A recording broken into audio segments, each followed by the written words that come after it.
செய்தி. வணக்கம். விவி செய்திகளுக்காக ஊர் செய்திகள் வாசிப்பது ஸ்பர்ணா. ராணிப்பேட்டை மாவட்டம் ஷோலிங்கர் பாமக கிழக்கு ஒன்றியம் சார்பில் மாவீரன் குரு அவர்களின் பிறந்தநாளை முன்னிட்டு பாமக கொடி, வன்னியர் சங்க கொடி அன்னதானம் வழங்கும் நிகழ்ச்சி ஷோலிங்கர் கிழக்கு ஒன்றிய செயலாளர் பாபு தலைமையிலும் கிளை செயலாளர் குமரேசன் மோகன்தாஸ் முன்னிலையிலும் நடைபெற்றது.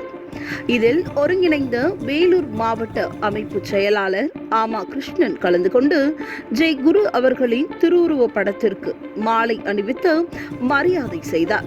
பாமக கட்சி கொடி, வன்னியர் சங்க கொடி ஏற்றி வைத்தார். ஜெய் குரு அவர்களுக்கு வீர வணக்கம் செலுத்தி இனிப்பு ரொட்டி 500 பேருக்கு அன்னதானம் வழங்கினார். வரும் நாடாளுமன்ற தேர்தலில் பாமக சார்பில் போட்டியிடும் வேட்பாளர் அதிக வாக்கு வித்தியாசத்தில் வெற்றி பெற செய்ய வேண்டும்.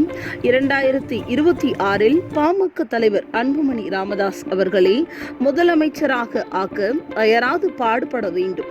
அனைத்து கிளைகளிலும் கட்சி கொடி ஏற்றி திண்ணை கூட்டங்கள், பௌர்ணமி, அமாவாசை கூட்டங்கள் நடத்தி பாமக கொள்கைகளை பொதுமக்களுக்கு எடுத்துரைக்க வேண்டும்.